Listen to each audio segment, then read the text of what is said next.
Welcome to the Spare Parts Racing Podcast, your podcast for all things motorsports.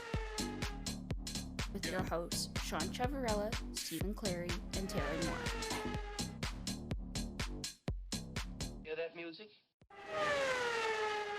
Hello and welcome to this week's episode of Spare Parts Racing. I'm your host, Sean. I'm Steven. And I'm Taylor. And friends, this week we have quite a bit to talk about in the world of motorsports, as we had some major news announced this week in regards to Red Bull. We have, I guess, a British Grand Prix to talk about, as well as a fun week coming up for me and Taylor at CTMP for IMSA this weekend, and a whole lot of other stuff in the news in the world of motorsports this week. So, how's everyone doing? Wrong time to ask that question. Oh, I know. Steven's pissed. Steven's so mad. Okay, maybe we started this and I forgot to hit record and we were in the middle of talking about Christian Horner, but you know, it happens. Okay. Well, It happens. It happens. We can all just take a deep breath, inhale, exhale. Exactly. You know, and to be fair, at the beginning of the last one, Taylor's audio messed up and I didn't even say anything, but we just kept rolling. Oh. So really, this way it's better. It's going to sound better this way. We're all good. And all of a sudden, I have blamed now Taylor for this issue, and it's not my fault. So, Wow. under the bus you go. Okay. But we must start with the big news of the week. Nico Hulkenberg got a podium. That is the biggest news. That is the biggest news. Sorry, is there something else that I'm missing? Or You already said it. I know, I did mention it, but yeah. Let's start positive to start. Let's go with Nico Hulkenberg gets his podium. British Grand Prix, absolute classic of a race. No, you don't think so? No, it was good. No, it was a great race. I thought it was one of the best races of the season. Yeah. It was a really good race. Very interesting. Yeah. Anytime you get a surprise podium like Nico Hulkenberg, famous for not being on the podium. The fact that the Hulkenberg joke was a joke 8 years ago. Yeah. Yeah. It's over now. It's over. Who's next? I think Yuki is the only driver, not a rookie, that doesn't have a podium. Okay. Yes, you saw that as well. Yes. So. Oh, really? Yes. Yeah. Well, it's coming for him eventually, maybe if the Red Bull performs. And we'll get to the Red Bull conversation. But yeah, British Grand Prix, we had mixed conditions, fun race. Piastri balled it with a stupid move. Lando Norris ended up winning. We had Verstappen should have been also probably on the podium, let's be honest, if he didn't screw up his restart. There was a lot happening, and it was a wet race. It was a wet race because Lance Stroll was running in the top 5. Lance Stroll was running third for a portion of that race. Yep. So. Yeah, imagine this headline a couple years ago of Nico Hulkenberg passes Lance Stroll for British Grand Prix podium. Nobody would have believed that. No, nope. Not at all. So, incredible. It was a really good race. It was. And I want to have a quick conversation here because a lot of people were upset that Hulkenberg's trophy was a Lego trophy. You know what, though? I actually love that because it's so iconic. I think so. And it's great. But I have no problem with sponsorship fucking trophies. If it's a Lego sponsored trophy, so be it. It's kind of fun. Yep, and it's unique. How fun is it that it's Lego? Exactly. That's exactly what I was going to say. It's so unique. Nobody else on the grid has a Silverstone third place podium trophy that is made completely of Lego. I think that's fantastic. I love it. Yeah, I think it's great. And like you said, his daughter will love it.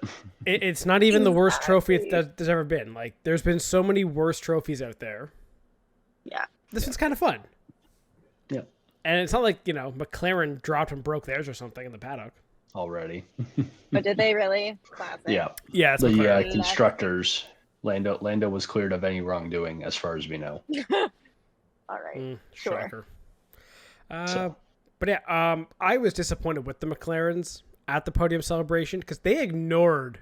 Yeah, Hulkenberg. that was a piss off. Like, you fucking bastards. Like, settle down for a second. Give Lando his flowers. He won his home race for the first time. Blah blah blah. But then get on Nico. Like, the rest of the grid was on it. Max was like the first guy up after Bortoletto. Mm-hmm. So yeah, Bortoletto coming running out of the garage to him, I thought was really cute. Yeah. Yeah. Was it Park? I was gonna say the Parc Ferme celebrations were fantastic to watch. Yeah. Who was it? They were really good to see. I was gonna say, who was it that gave because they were celebrating after the race, obviously their podium. Who was it that gave their champagne to Mercedes? Was it Mercedes? Okay.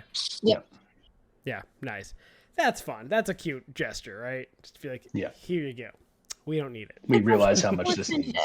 Yeah. It's sportsmanship amongst the teams, right? Like, it's, okay, they're all in it for themselves, but it's those moments where you have to realize that, it's bigger than just like your success in the sport right now. Like, somebody just got his first podium after being in F1 for years, right? It's like, the record now for the longest podium. 239 starts. Insane. So I was really disappointed in how Lando and Oscar acted on the podium. Like, I thought it would be it would have been really nice to see them celebrate Nico the way he should have. However, I did appreciate the fact that the media was very much just talking about Nico Hulkenberg's podium, and nobody really gave a shit that Lando got his first win at fair. Home. Yeah. Thankfully, they took that away from him. Yeah. So, eat it. Does anyone know the last time Sauber got a podium? Oh, gosh. 2013? Good question. I know. I've tried looking it up. I couldn't find it. Yeah. I didn't really look too hard, but it has to be a while, right? Yeah. It's got to be a while. If it's not coming up immediately. The last time McLaren won was it a British GP was 2008. Damn. So you got to imagine it's been trying to think the last time Sauber was I want to say it was 2012 or some shit like that, back in the day, but it has to be a while. Here. And it's just one of those things where I just didn't have time to go through all the seasons and check their records and everything. So if anyone knows the last and I didn't see anyone talking about that either. 2012. I was only 1 year off. Hey. So it was the Japanese Grand Prix in 2012 when Kamui Kobayashi finished P3. Hey, okay. Wouldn't have guessed that, but that's good for that team to get it. What's the source? Wikipedia? LinkedIn. Someone's LinkedIn post. But apparently it's true. Okay, we'll take it. That's so funny. I will believe that over ChatGPT at this point. Let's be honest. Yeah, so real. So. Don't even get me started. Good for Hulkenberg. Good for Sauber. Really good weekend for them. I guess Sauber it's jumped fine for McLaren. from 9. Yeah, Sauber jumped from 9th to 6th, and is now 5 points ahead of Racing Bulls. That's amazing. Yeah. I mean, they just obviously set their car for combat. Combat. Isn't it great that the F1 movie comes out and has a shitty, terrible plot, and then just real life plot happens and it's 10 times better? Okay, you know what? On that note, I'm so sorry. On that note, one second. Sean, you're going to appreciate this. So on the way here, Days of Thunder. I was yes, on the way here, I was saying to Peter how our conversation last week, I was like, I can't believe Sean was equating the F1 movie to Days of Thunder and said that Days of Thunder was a better movie. And he was like, well, I saw a thing. It's the exact same movie. I was like, get out of the car. I'm over this. And he was like, down to the line, there are the same scenes, the same lines in the F1 movie as there are in Days of Thunder. So there you go, Sean. There's literally copy paste. Thank apparently. you, Peter. I mean, again, there was no terrible hospital scene. Yeah. And also, there was Thank no racing each other to, there's a brunch or some shit scene, which was Yeah. one of the best scenes in the movie, actually. There was no street racing. Yeah. Right. Anyway, there you go. Moving on. That's fair. Okay. Just want to say. Glad Peter says it too. Okay. Vindication. Yeah, But yeah, anything else to add for British Grand Prix? Oh. First time Lewis hasn't been up there in a while. Oh yeah. Is it like first time in like 10 years he hasn't podiumed the British Grand Prix? Yep. Yeah. If that's not right, you could definitely convince me. I think you are right on that one. They said it a lot during the broadcast, like how many times, or like the whatever his running total was of podiums. Yeah. Point is, he's had this is like a very dominant track for him, so for him to be off the podium is mildly surprising. But Yeah. Mm-hmm. Again, that was the race. Aston Martin's had a good race. Stroll Yeah. had a great strategy call. Oh, And lost it towards the end. That's what we should talk about is What? his comments pre-race versus what happened. Oh, okay. Let's talk about that because I was talking to my friend about this, about defending Stroll's post-race comments of him being angry. So yeah, let's go with that. Yeah. So Steven, what are the comments? Well, so we were talking about this. What was it in the car? And it's like, yeah, he complains about the Aston Martin at low fuel, so end of the race versus full load, and he said the car is undrivable. And considering they were running 5-7 with like 10 laps to go, and they just lost all their pace. They were like 4-6, I thought, and they finished what was it, like 7-9 7-9? Fuck. 7-9. Yeah. Gasly got him too. Yeah. Yep. Like as soon as like the last 10 laps came, they just fell away, and they were on softs too. It's like Stroll's quote on Saturday after qualifying was, "The car gets really nervous in corner entry compared to when we have 30 kilograms of fuel in the car. In theory, it should be going like 0.9 seconds quicker, but they're actually 0.2 seconds slower." Yeah. On low fuel. He says, like, I don't know. Which then goes to the end of the race and the fall off both of them have. And then Stroll's post-race where he's like, it's the biggest piece of shit I've ever driven. But, like, I totally understand where, imagine you're driving, everything's good, then just as the car gets lighter and lighter, the balance is gone, and you can't even hold on to it. Yeah. I mean, That would make sense for low qualifying performance too. Sorry. Exactly. No, it's all good. And I think even in the moment too, right? Like these racing drivers, they have so much adrenaline pumping through their body. Like they say stuff like that, and they're going to be very blunt about it. But I can only imagine how frustrating it is when you like have such a good strategy call, and then you're running in P3, and then you go all the way down to running 7th. Like it's so frustrating. So few laps too. Exactly, so few laps, and if the balance had been there in the car, like it could have been Stroll on that podium versus Nico. I mean, love that Nico got a podium. Definitely. Absolutely love it. But I can only imagine how frustrated he would have been, like post race, being like, that could have been me on that podium because I was running so well and we had made such a good call. And even like in his post race comments, where everyone was giving him shit for him, being like, "Oh, he's so spoiled. Oh my gosh!" It's like, ugh. The engineer started that conversation being like, "Yeah, that's a crazy car to drive," and then Stroll goes, "Yeah, I agree with you. It's the biggest piece of shit ever." Like, what is he supposed to say? Like, oh, you guys are trying your best. It's like, one, his engineer isn't the guy who's making the car. There's not the designers. There's obviously some kind of flaw somewhere in the whole design where a lightweight car is terribly balanced. So, what is the issue? And this is when you go, Adrian, I know you're new here. Hey, you got a lot of expertise. What the fuck's happening? So, yeah. Get rid of my shitbox. If anyone can do it, it is him. It's new, Yes. but he's also probably so focused on the new regulations that are coming that he's like, you know what, this car, let's just forget about it. Let's focus on next year. Also true. But yeah, anything else out of British Grand Prix? Is that all? I guess the only other thing is thoughts on the Piastri penalty. Yeah, Well it's a fucking penalty. deserved. Yeah, he fucking slammed the brakes. Like, what the fuck? Yeah, no, but so no, so okay, so I was gonna say no penalty, 5 seconds, 10 seconds. What was Yes.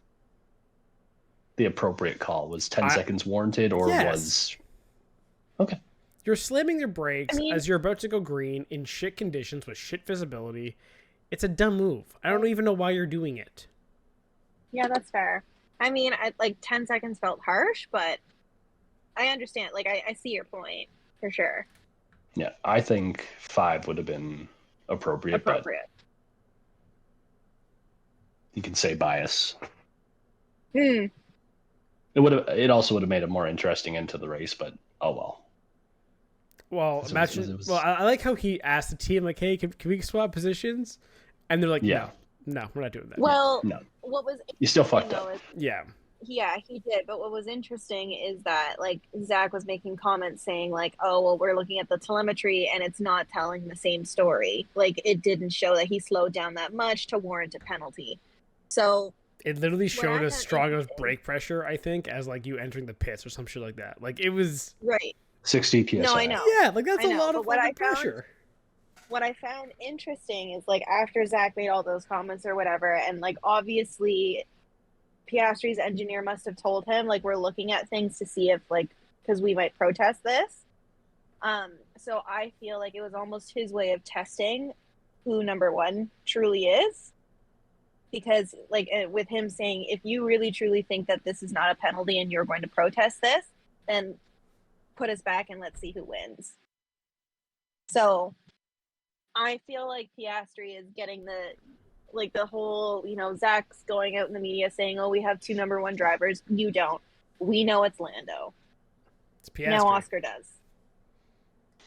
But everybody else sees that Piastri, like, I think has more talent. He has more pace. But to Zach Brown and the McLaren team, Lando is still number 1. He will always be prioritized. Okay. So, and I think that Was a test. penalty or not, I think it was his way of testing that. I also think like no one with stones like should actually fucking make that call, right? Like to say swap after your driver made a mistake. Oh yeah. Yeah. I mean, it would never happen. But Like imagine if Lando spun and he's like, "Hey guys, I got spun. Can we swap positions?" Fuck Yeah. no. yeah, no. So yeah, I get it. You asked, but I don't think it's that deep. I just think it was one of Maybe. those. Let's not worry about it because also in mixed conditions, you have no idea if Lando's going to spin or not in that race. So you just keep your head down and keep going. Yeah. That's true. It was a wild race. Yeah. It needed like one more bit of rain at the end. That really would have made it crazy. Lando gets flashbacks of Russia. I was thinking more of like everyone gets flashbacks of like Germany. That 2018. Oh. Ooh. Good times. 2019. Yeah. With like the minute pit stop by Mercedes. Yeah. Great times. Oh god. Anyway, so that fun race aside, let's go to the big news of the week. Christian Horner Wow. gets the What a wake up. I went from what was it completely asleep to I don't need a coffee. Yeah. Yeah, Oh my gosh. because I think you posted it on the social media on At the like blue- 7 a.m. Yeah, and I wake up, I turn over, I'm like, why are we getting notifications? What the fuck happened? And yeah, Well, same you sent thing. it to Just our group chat, and I woke up to that, and I was like, "What is No. happening at 7 in the morning?" Steven I was is like, oh my Steven's gosh. a content genius. He posted it on the Blue Sky account before he posted it to the group Oh. chat. So I got the Blue Sky Every notifications second first. counts. I was like, damn. Okay. Taking care of the social medias. Exactly. You have to. But yeah, shameless plug. Spare Parts Racing at Blue Sky. I didn't see that coming. No, we did not. No one did. No. I'm still shocked about it, to be honest. I think the biggest question everyone has is just why. Mm-hmm. Like, after the last 2 years or so, Horner has seen Bulletproof. I know. Yeah. And now Yeah. it's nope. On this day, on a random Wednesday, after the British Grand Prix, Mm-hmm. where he still finished 5th in a mixed weather race. Why Yeah. now? And did you watch the clip of his little Little goodbye actually, speech. you know what, Sean? You may have sent me the goodbye speech. I did send you the So- goodbye speech. Yeah, so and he had said it came to him as it was news to him. He was shocked about it. Most people are Getting that shocked when they phone get call. fired. Most people are, unless sometimes though you feel like the writing is on the wall. We have seen some team principals who are like, "You're gonna get fired. You're gonna get the boot." Yeah. I mean, if there was only something like, a sexual harassment case, then maybe it's like, oh, wow, I got fired. I'm so shocked. Isn't that So case shocked. still ongoing? It is. Yes, it is. It is. You ever think maybe something happened in that where they're like, yeah, you're getting out of here? Is that the Possibly. reason? Maybe. Is that it? There's Is it the many, Max many stuff? Is it? Yeah, that's the thing. Marco? There's so many conspiracy theories because we don't know the answer. So we can go through the more popular ones and see what's plausible, what's bullshit. What's the popular one? What's the most popular conspiracy theory of why this is happening? The popular ones are so there's the whole Max scenario of, well, Max is definitely moving. We just don't know where to yet. And that was the nail in the coffin for Horner. There is the inverse of that where it's this is a last-ditch effort to try and keep Max at Red Bull, because we know there's been rifts within, throughout the Red Bull team between different characters, both in the paddock and those just outside the paddock. Who are you referencing there? A certain father figure, perhaps. Yes. So there's the political struggle behind the scenes between apparently the Austrian and the Thai camps on whether or not to keep Horner, and they're saying that maybe the performance is what finally did it.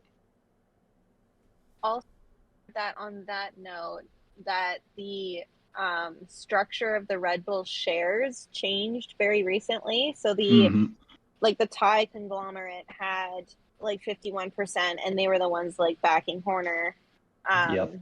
And I guess that shifted so that they didn't have so much say.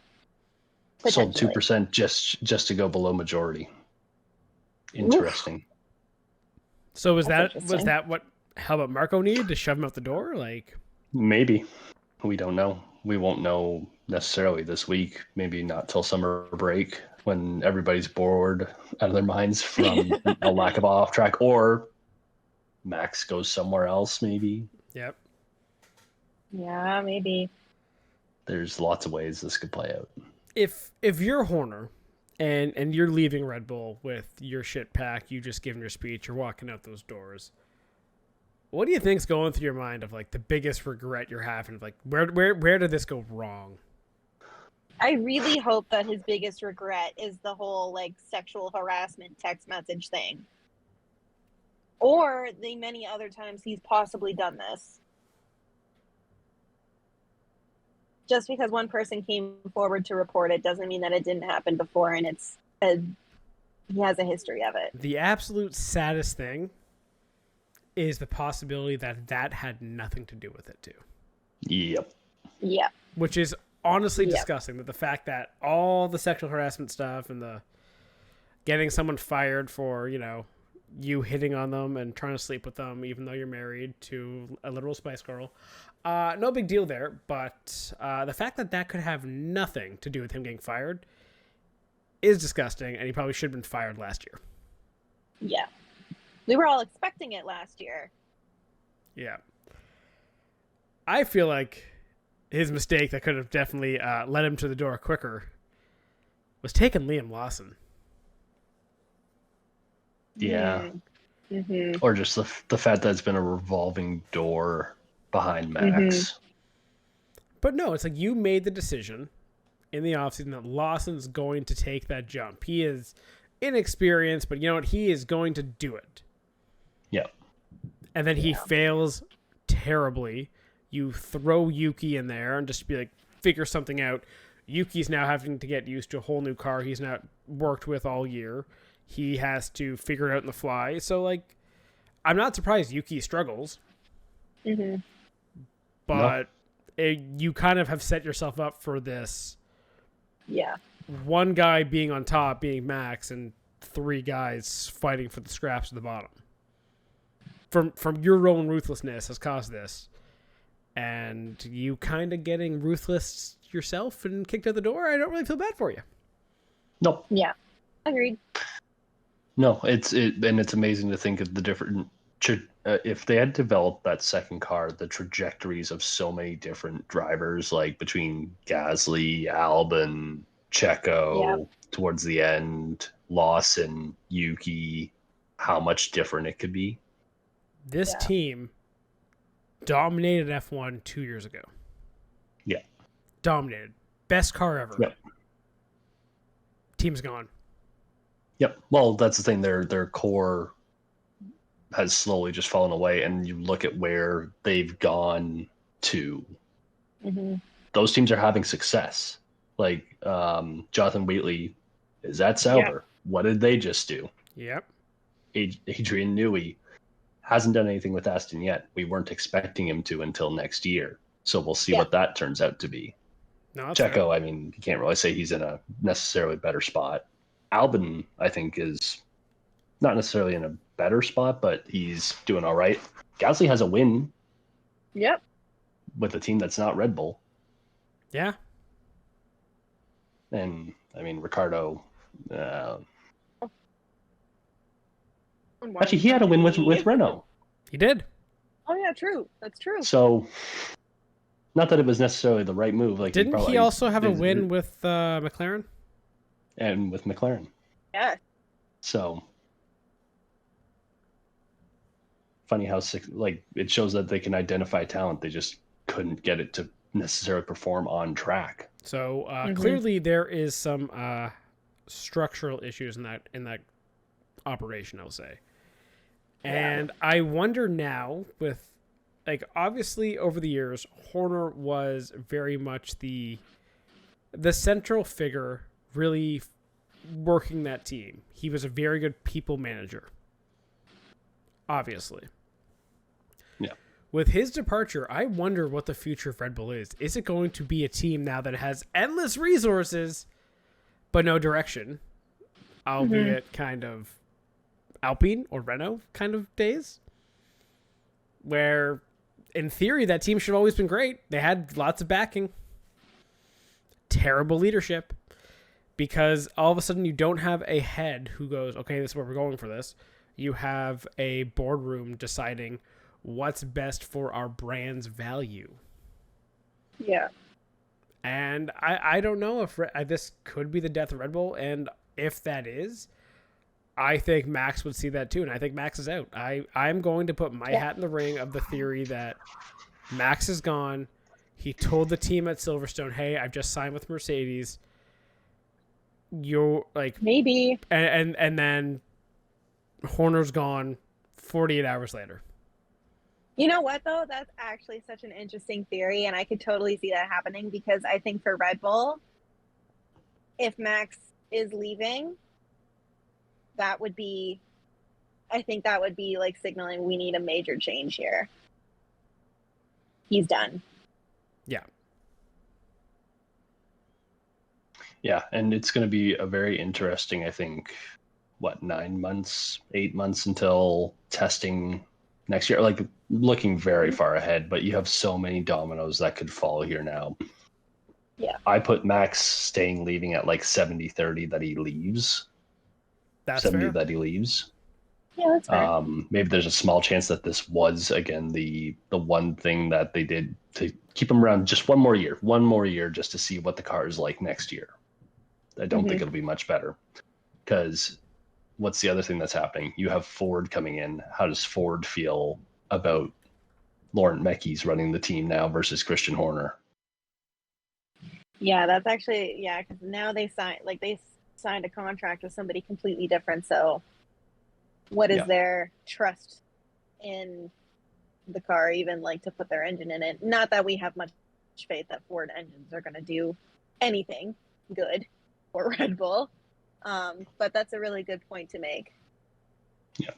So, and then I guess let's say Max does go to Mercedes. All right, who's out, Kimi or George? Bye, George. George. Out. 100%. Is George going straight to Red Bull because he's the top driver on the grid now, and I'm sure there's a lot of drivers that would get the boot at other teams to fit George Russell in. No, I think I think that people don't want to deal with his ego. Like, I don't think it's a secret that he has a massive ego. Maybe. Still a talent. A lot of teams could use it. He might. True. He's still a talent. But is he a talent with intelligence? I don't know. Can he make the calls that the greats would? I don't think so. But it depends. There's also talents in like F2 and other series that are just waiting for an open seat in F1. Who knows? Maybe George will go to Cadillac. Maybe. That would be an interesting scenario. But yeah, so there's those two dominoes. Was it Alan Permain who was out at Alpine 3-4 months ago, is now taking over the junior Red Bull team as well. Yeah, because so you have Laurent Mecky's, as you mentioned, taking over. He's an interesting character in terms of his career in the paddock. He's worked for a lot of different teams. Not really. So he was with Toro Rosso back in the day, or Racing Bulls. Okay. He was a chief engineer there.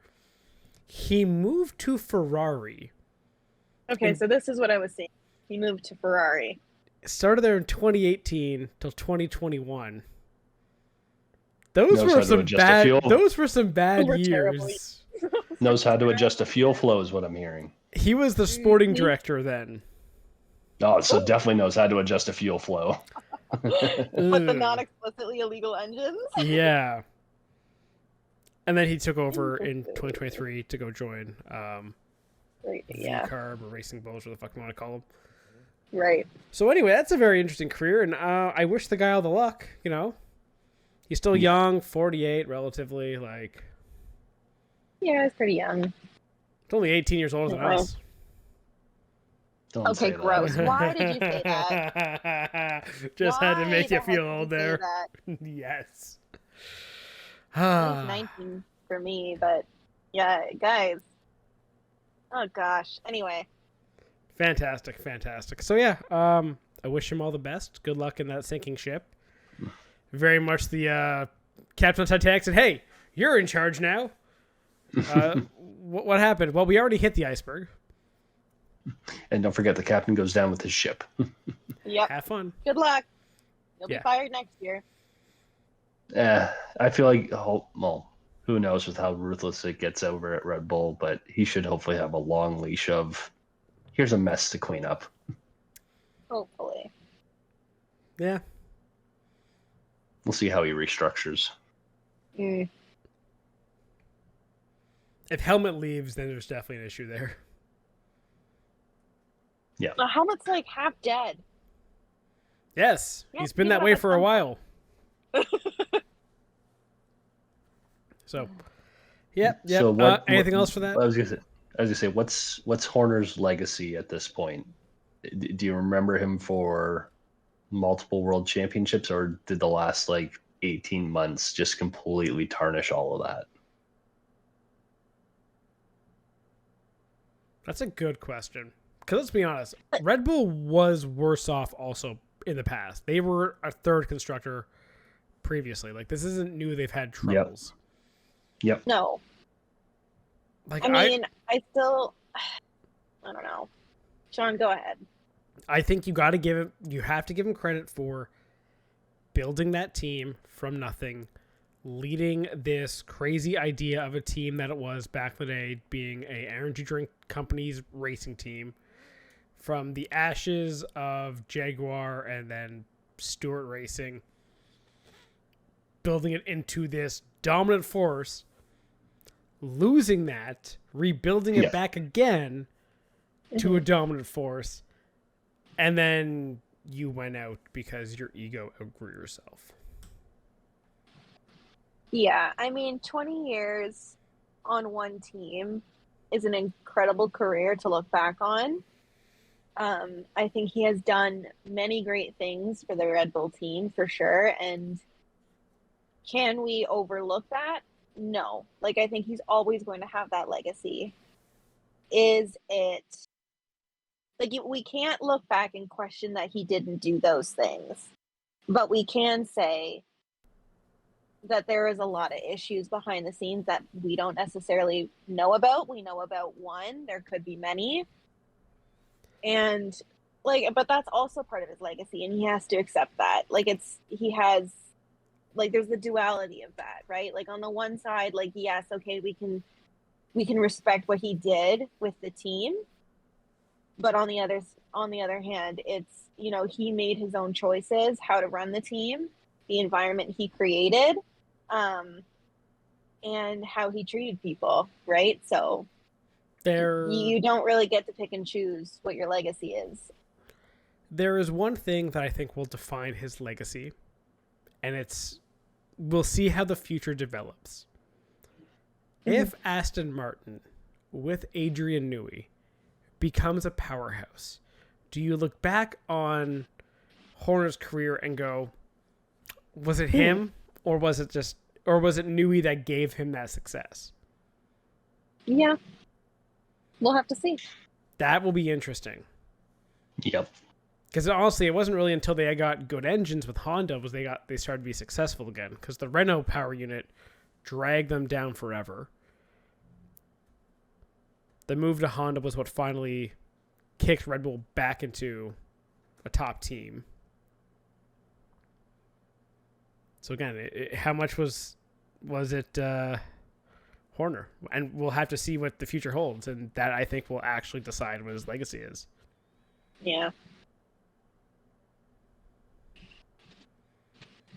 End of the day, don't try to fuck your coworkers. Yeah. Literally or figuratively. Your employees. Let's remember, she wasn't just a coworker.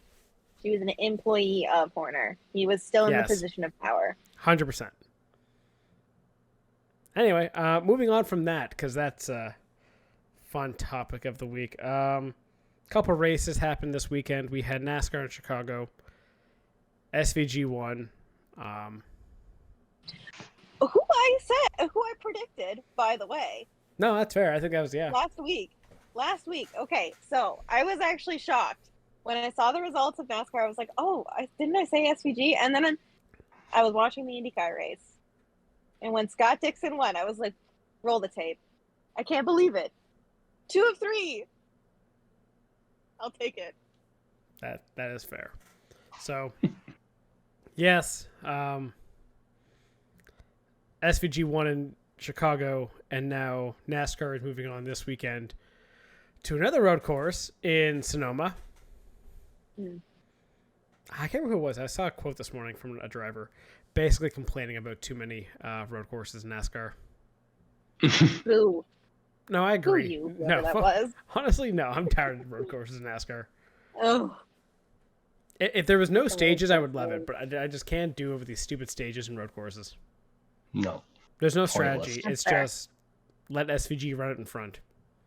Yeah, that's fair. And let Bowman and Bubba wreck each other, apparently. They were kind of chill about that too, apparently. Yeah, they chatted after. No fists flew. So no, yeah, apparently they chatted. From one guy was like, "I thought you were trying to wreck me." He's like, "I thought you were trying to wreck me," and like they were kind of chill. Okay, so that's, to be fair, those guys are relatively chill. I feel like Bowman and Bubba. Yeah. So, it is what it is.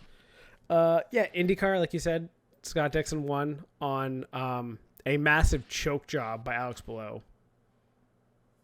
Yes. Yeah, he was leading and just threw it away. Yeah. Yeah, and then you have IndyCar this week at Iowa, doubleheader. Oh, yes. So, Not that I'll be watching. Or you, for that well, matter. like that's what I was thinking. Also, like this weekend. Okay, so you got NASCAR at Sonoma. Okay, that's gonna be an okay race. Iowa for IndyCar doubleheader. Okay, like those we know they fucked up the track. It sucks. Mm-hmm. IMSA at CTMP is probably going to be the best race of the weekend. It's going to be the best race of the weekend. Like, what else do we got? You'll get to watch it live. Like, you could argue WEC in Brazil might be better, but, like, meh. No, but we get to watch it. Yeah, we get to be at there. our track. We get to partake in the event. We partake. I hope I'm just in a good corner this week. I'm sure you will be. Any corner is a good corner for IMSA. Even 7. There's one corner I'm dreading. I'm not going to tell you what it is, because I just don't want to do it. What, 5C? No, I love 5C. You've been to 5C? I've been to never 5C. Been to 5C. Oh. Now, I don't want to jinx it, so I'm not going to say which one it is, so. Could I guess? You can guess. Front half or back half? Front half. Oh, really? 4. I've done 4. 4 is fine. 2A? Haven't done 2A. Well, no, I did 2A. I did do 2A. I did with Josh last time. Nah, 2A is fine. 3? Yeah. Why? It's so much fun. Man, the way I don't like 3 is because I just see at the end of that runoff, there's a giant fucking launch in the grass right at where the marshal stand is, and there is no marshal stand. You just stand right next to the fucking wall. I'm like, this is going to kill me. I can already see myself getting killed here. You'll be fine. I was watching. I was at 3 2 years ago. 2 years ago for IMSA. You'll be fine. It's fine. Also, I really hate having to use, like, the stations where the guys, you have to deal with them looking around the corner for you. I don't like that shit. Yeah. That's annoying. You gotta have more trust, dude. You gotta have more trust. I really do not trust a lot of people because I've seen some of the idiots. And it's like, guys, no, nothing? Hey, we're all friends here. It's not you. Listen, when I'm looking the one way doing the yellows, and my captain's looking the other way doing the greens, and all of a sudden the captain goes on his rating and goes, "What do you mean roll over in 3 while we're in 4?" I'm like, you, and we both turn to look and see the car upside down and be like, how did you not see that? You were supposed to be looking that way. Who are you with? I don't want to talk about it. Anyway. Okay, give me the tea. Yeah, so that was a funny one. And I'm like, I'm looking this way. You're supposed to be looking that way. And you weren't. Oh my gosh. That's when you know they're probably sleeping behind their, like, sunglasses. Maybe. Yeah, possibly. Quite possibly. So anyway, I don't trust some people. You do not trust some people, but that's okay. But yeah, we should have a good weekend. We should. We got, IMSA, MX5s again. Those are going to be fun. Mm-hmm. Everything is going to be super fun. It's going to be mostly sunny all weekend, but I think there might be possibly a little bit of rain in the forecast for race day. Saturday morning is supposed to rain, and it's going to probably clear the track. Yes. Okay, well, interesting. So it'll be a greasy track for the race. That'd be fun.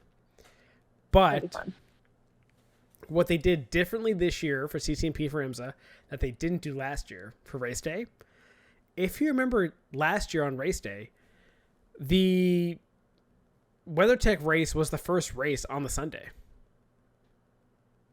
Oh, yeah. Yes. Oh, yeah. So it was like WeatherTech, then it was VP, I think. Or no, then it was MX5s, then it was VP Challenge. So they actually finally did it backwards where it ends with the WeatherTech race. First time they did that. So last year, that was the first time they did that because usually it was the WeatherTech race finishing off the whole weekend because it was like everybody showed up for that. Yeah. That was, yes, I do remember that. And I looked at the schedule and I was like, what in the hell are they doing? But good. Thank goodness they changed it back. Now it makes sense. Yes. So yeah, anyway. It'll be fun. We're in for a fun weekend. Anything else to add for this week? I feel I think we covered the big ones. there really isn't a whole lot. Like, really, the Horner news dropped. That's kind of the big stuff. We got us at CTMP, which is going to be fun. I really am not looking forward to the other races this week. So, like, NASCAR and IndyCar. Like, those to me are the skippable ones. I'm like, I'll watch the highlights on those. I do not care. Don't worry, I'll be holding down the fort for those 3. Oh, Which well, sounds weird. too bad. Thank You said you. it. Yep, you're in charge of the social media account, Steven. Yep. It's okay.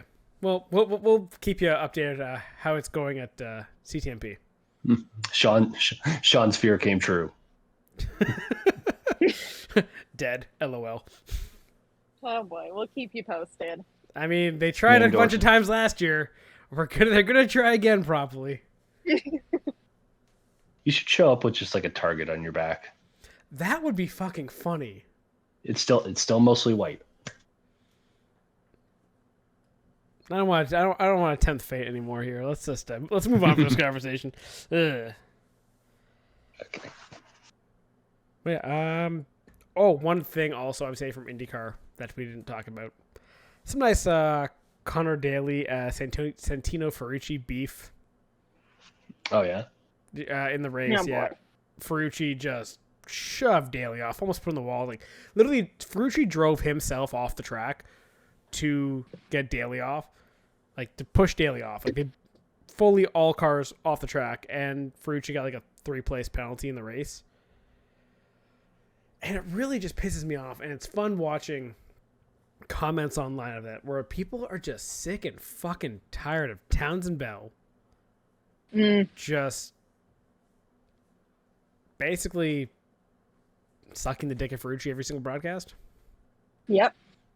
It's Like, exhausting. Shut the fuck up.